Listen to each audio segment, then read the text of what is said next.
Respected Chairperson, dear friends, let's try to make it more interactive.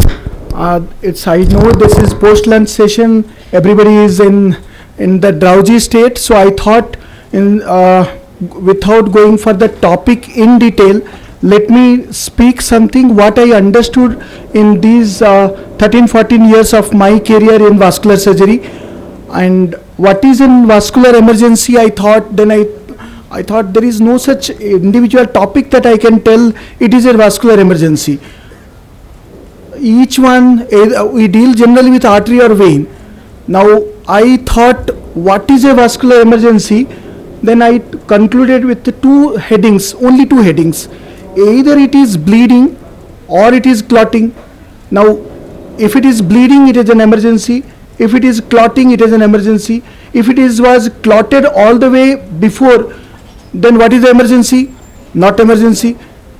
So it was flowing all the way, it is not an emergency.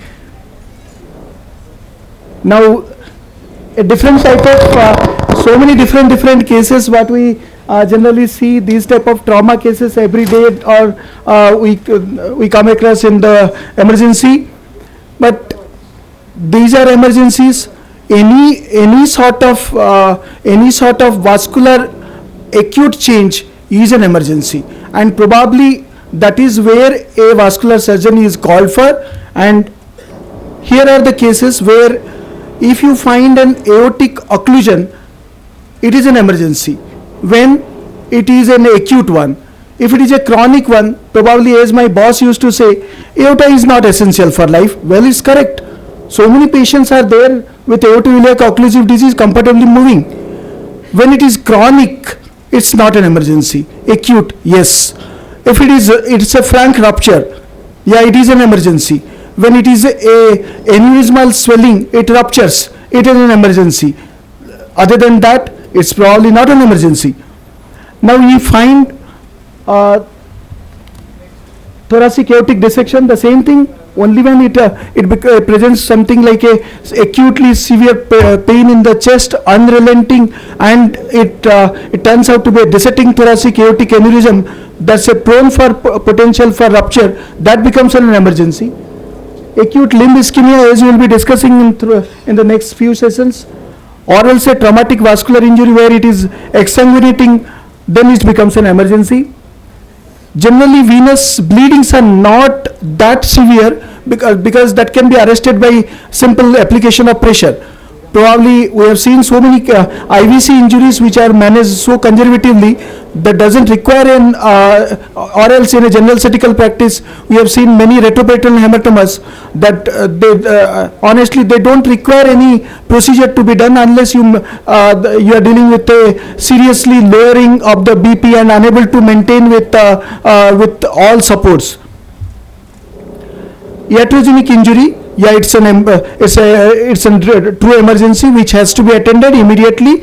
Any sort of intervention what you are doing, and suppose the patient lands up into a hemorrhage or else rupture, that has to be attended immediately. After attending the same, be it an occlusive disease, be it an rupture sequence, or else it's a dead muscle per se, may present within compartment which has to be addressed within 36 hours. Least it is not going to give any benefit to anyone. So that's an emergency where the decision making plays a crucial role. What's there in ABCD is a general principle what we have understood from our MBBS days. What's more vital is probably where we see in an emergency case and the BP itself is 80/60 and someone tells I am not getting a pulse distal to the fracture segment and probably there is a vascular injury. First you see the pulse BP. If the BP is not there, what about the pulse you are seeing distal to the fracture? So it may not be the one. You should be looking for the patient vitals more carefully. That will give you an idea whether you are dealing with a true vascular emergency or not. This is one of the standard dialogues that one of the chief fascination of surgery is management of the wounded vessels. In fact, this is very challenging and very interesting too. You can see the different injuries to the blood vessels. We had one case where there is a stab injury to the right to the neck. Other than carotid, nothing was injured, and we repaired the carotid. A very selective carotid hit, most probably by a professional. Blunt trauma, yeah, you can manage some cases conservatively, some cases needs to be addressed in an emergency.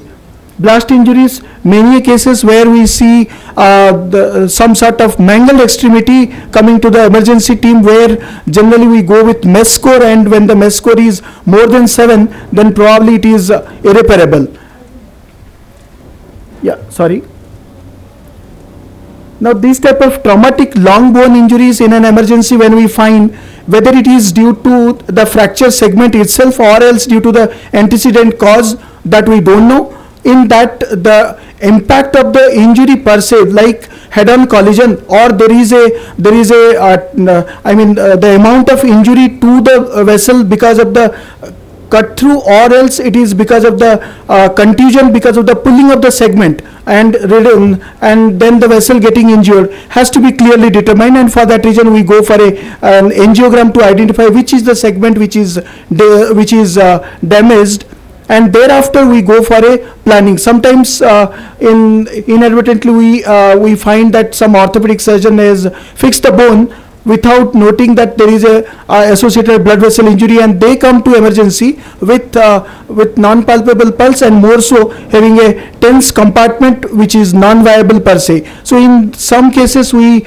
try to salvage also these cases by going with a DSA to identify whether it is a fracture segment which has caused the injury, or it is a pin which was introduced by during the procedure inadvertently that has hit the vessel per se. So these things are to be clearly seen and identified. Some cases, because it's a very vast topic, so what are the emergencies, just let me enumerate, and it's a big one. So it's a rupture aortic aneurysm which repaired with a bovine pericardium. Now there are ways to repair by going with a graft, going with a stent graft. All these are the ways to deal with a aortic aneurysm repair. The famous personality Albert Einstein, he had a ruptured aortic aneurysm, he died of it. Now the initial procedure was not the repair, neither the repair by putting a stent graft or else by placement of a graft. Instead, Nissen, whose name we are very well versed with, Nissen fundoplication. Same person, he did the cellophane wrapping of the aorta, and initially he managed the first time when he presented with a ruptured aortic aneurysm. Unfortunately, he had a pain abdomen for which he was supposed to be taken to the theatre, but he told, no, enough is enough. I have lived my life this is the time to say bid farewell to the world, and I want to live peacefully. Well, these type of cases, one should be also aware that sometimes the patient had an aneurysm, and the patient unfortunately comes to the abdomen, comes to the EMD with a pain abdomen, and we mistake that this is a case of ruptured aneurysm, and after opening we find that it's a perforated hollow viscous, or one case we found the patient had cholecystitis, and the patient presented with pain abdomen with an aneurysm. We thought it is a aortic aneurysm rupture. So it should be clearly distinguished before taking up for surgery. We have differential diagnosis to go for. Now, imaging based on the patient suitability, if the patient is a stable one and the patient can be taken for sort of investigation further, you should take, or else first comes the resuscitation of the patient, immediately taking to the theatre and taking the proximal control. Now the patient has three options, whether going to the theatre or else to the radiology. If the patient is relatively stable, yeah, there is a radiological investigation which are waiting. Probably third one doesn't apply.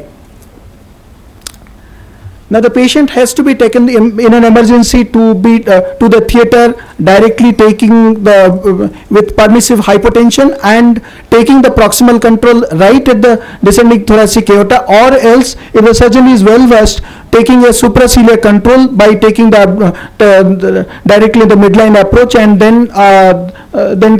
then proceeding thereafter. So these are actually a difficult scenario. Sometimes we face difficulty while placing the clamp itself, not seeing the aorta and taking the control. We have lost learned few lessons. The mortality, when we found, it is really the rupture aortic aneurysm, the mortality comes to around something 55%. So but there is a chance that one can save, and one should give the best for it. Traumatic neck injuries, when comes to the zone 2, which is between the cricoid and the angle of the mandible, is easily accessible and easily operable, and the results are really good. Zone 1, a bit difficult because as it goes deep into the deep inside the thorax, to take a proximal control it's really difficult, and unless we take the help of a CT surgery colleague, it's really difficult on our part. And zone 3, as it goes higher up, it can be done, but the base of the skull approach is relatively difficult, and while doing the surgeries there is a high chance that one may damage the surrounding nerves. This is one of the case where there is what I was referring as a sharp cut to the carotid, and we replaced with a segment of vein graft, and the patient was doing good. Aortic arch tear, sometimes this is really an emergency where the best line of management probably will be the endovascular approach to place a stent graft. Now whatever may be the vascular conditions, whatever we discussed till now, taking a proximal taking a proximal control is proximal control and a distal control with adequate exposure, and then immediately heparinizing the patient, stabilizing the vitals, then going for a definitive repair, and which should be a tension free, is the vital. Now you can see the different approaches, like going with a primary repair or a patch plasty or else endovascular procedures. We have done some cases where there is only the injury to the localized part where the 2/3 is preserved. We can still go ahead with the patch angioplasty, and when the sharp cut ends are available and they are easily that can be approximated, end to end repair, they stand still good. We have different complications associated, but by and large, when we do the procedures right in time, the results are really good with a traumatic case. Most important is, sometimes people tell when the patient comes within 6 hours, the results are good. It's because the neural injury which is sustained because of the injury per se will be manifest within 6 hours, beyond which generally the results of nerve recovery will not be good. That doesn't stand really exactly good for vascular, because so many cases we have done where patient presents with say delayed presentation like more than 48 hours, still getting a fantastic result out of it. So basically all depends upon how much is the collateral all around the chapters what we have ignored during our MBBS days, like the collaterals around the hip joint, the collaterals around the knee joint, the collaterals around the scapula, and collaterals around the elbow joint. Those really are very helpful. Even if there is an injury or an occlusion of a segment of the brachial artery or a popliteal artery or a femoral artery, still the distal part remains viable because of these collaterals, and they tend to maintain the flow distally, though very minimally, but still can be salvaged. Now we will be dealing once again the mode of presentation and what's the impact of this injury later. When a patient classically presents with pain, pulselessness, paralysis, perishingly cold with the pallor and paresthesia, this is the 6 P's what we define as acute limb ischemia. Then the most important thing when a surgeon notices in a patient is that when you observe paresthesia, you should be alert. When you clinically check for light touch sensation or proprioception and you find that it is absent, you should be really alert and do not see that the patient develops a paralysis or or totally a numb leg, that you will be taking for any surgery. So those are the advanced irreversible conditions, what we call as Rutherford stage 3 ischemia. We have viable or a threatened or a irreversible segment, basically 3 sections. Viable is okay, very well, you can manage these cases with anticoagulation alone. But when you are dealing with a case of Rutherford stage 2, which encompasses both either surgically that can be managed or endovascular ways like a lytic therapy you can manage. So these things one should be seeing for the venous Doppler or a arterial Doppler. If it is audible, then still you have a viability, you have intact nerves, and I mean the sensation which may be diminished but still present, you should be really worried. But once you are dealing with a case of advanced irreversible ischemia, there is no point of doing any sort of repair, because in such cases you may be losing not only the limb but later the life also, because of the reperfusion associated with the revascularization. So these things one should be careful enough, and one should be really aware what sort of case you are looking at. If you are looking at a case of trauma, that can result in acute ischemia, sometimes iatrogenic, like going with some sort of catheters, like some femoral arterial cannulation, or else IABP line insertion, or else sometimes secondary to even venous cannulation leading onto cerulear albadolens, where you get tense limb secondary to the thrombosis in the venous side, and then compartmental syndrome, and going with the arterial occlusion. One should be really worried regarding these type of cases, how to deal with them. Now, one of the important points, what any surgical colleague should understand the difference between what is a thrombus and what is an embolus.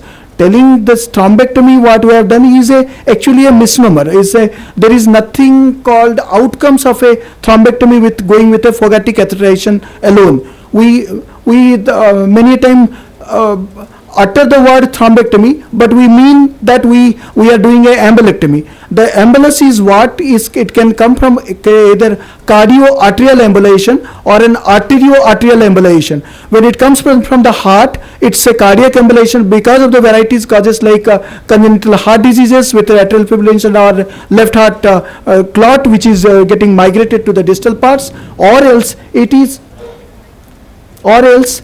a arterio-arterial embolization, as in cases of aortic aneurysm distally migrating, the clots going distally and doing the occlusion with the Blow-Toe syndrome. So these type of cases are generally, these embolus lodges at the points of bifurcation. So when we see a segment of the blood vessel getting occluded, one should understand, are we dealing with a case of thrombus or are you dealing with a case of embolus? Now the basic difference between that, the clot happens in both, but clot incident to the native vessel, or else it is a migrated clot which has come from elsewhere. So if somebody can understand in a given case, he can do the justice to the given case, because when you do the thrombectomy, you are not doing a curative procedure for an atherosclerotic occlusion. As you can see, as you can see here very clearly, that there is a disease vessel which has harbored the clot, what we call as a thrombus, and a native vessel, a naive vessel which has harbored a clot, that's the embolus. And what we use as a Fogarty embolectomy catheter is that we want to take the clot out by open surgical means. So this is the same thing which is described here, and you can see the acute ischemia. Now basically, when you combine the process of thrombectomy with embolectomy, we call as a thromboembolectomy, and when we take it out along with the wall, the part of the media, then we call this one as a thromboendarterectomy. Now basically this is an emergency where we want to use one Fogarty catheter to remove the clot from the blood vessel. That's by use of a Fogarty balloon. We can do the same thing with the help of a endovascular means by over the wire Fogarty catheter. or else we can use some clot retrieving system by like a clot retriever, or else we can use like penumbra penumbra system, where suctioning of the catheter of the thrombus can be done from the blood vessel. Use of the lytic therapies is advocated, so like what we call as a catheter directed thrombolysis, to lyse the clot which is acutely present, which is done generally in stage 2A of the Rutherford ischemia. If you find some sort of like angiojet catheters where the combination of both pharmacological therapy as well as the thrombus suction can be combined together, and we clear the blood vessel. So these are the different ways that we clear the blood vessels from acute clots. He was Thomas Fogarty, basically who invented our Fogarty catheter. Now for exam purpose, these are the different Fogarty catheters, is the green one, 3, number 4, number 5, number 6 and number 7. This is a hole which contains the aperture into which we inject the saline, or else in number 2 we inject air into it. This is the way longitudinal transverse arteriotomy is done for a vessel, and we take the clot out. So basically one has to understand the anatomy, where exactly the femoral artery is. We place an incision somewhere midway in the crease in the at the femoral artery, and thereafter we can just deepen the incision. These are the anatomy only. Longitudinal artery the incision is placed to expose the femoral artery. Sometimes in cases of TVAR we can go with a transverse incision. Basically there is there are different studies to say which is superior, but all the way they can be done as per the surgeon's convenience. Now once you deepen that one deep fascia, then you go to the level of femoral artery there, as you can see, and once you expose the femoral artery, then you expose the common the CFA, the SFA and the profunda femoris. Then take a loop, and thereafter you heparinize the patient, and after giving heparin, then there is then you place a transverse incision into the artery to pass the Fogarty catheter, and then clear the thrombus from both ends to see for adequate back bleed.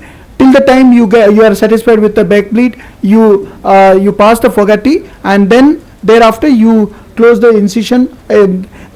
Suppose you have placed the incision transversely, you can close a single layer, or else if you are going with a longitudinal incision, you need to close this one with a patch. So these are the different fluid embolus retriever catheters which are available. We have adherent clot removal catheters, especially for the graft thrombectomy. Basically sometimes an acute graft occlusion will present as an emergency, where we need to understand where is the occlusion. Generally they are chronic occlusions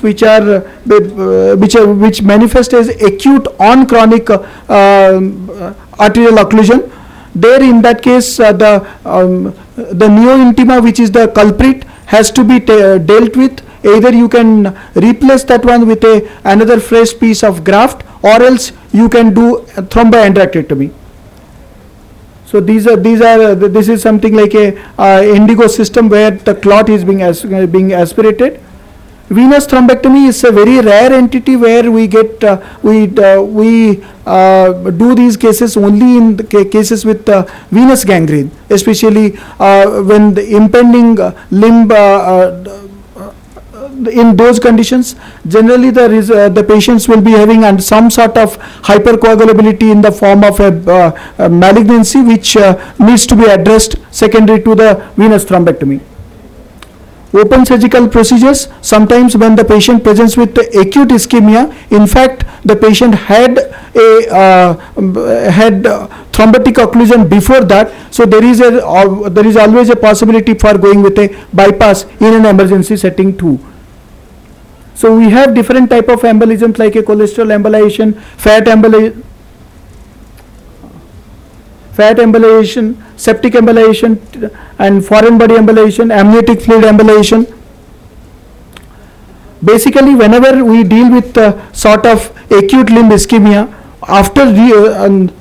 after a certain time, the tissue swells up, and and later on that results in a compartmental syndrome.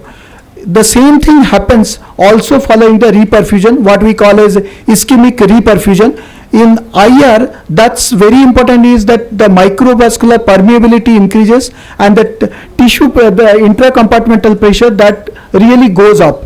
There are instruments to detect how much is the intracompartmental pressure, but they are generally not reliable, and generally we go with a clinical sense when the patient complains of some sort of, like, I'll skip these slides. Generally the patient complains of severe swelling in the leg and passive pain, he complains of severe pain, then we tend to look for compartmental pressure and compartmental syndrome, and a fasciotomy is advocated in them. So basically these cases are to be dealt in an emergency, and when you feel clinically that yes, he is having an compartmental syndrome, we need to decompress with either single incision laterally, or else you can go for medial and lateral and posterior compartment release in separate settings.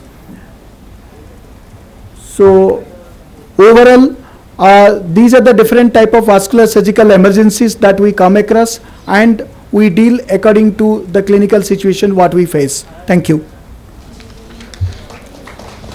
Thank you, sir. Thank you, Dr. Sandeep, for summarizing all the vascular emergencies so well. This not only if you are a cardiac surgeon or a vascular surgeon or a general surgeon or someone who is looking for the patients at emergency, these protocol will help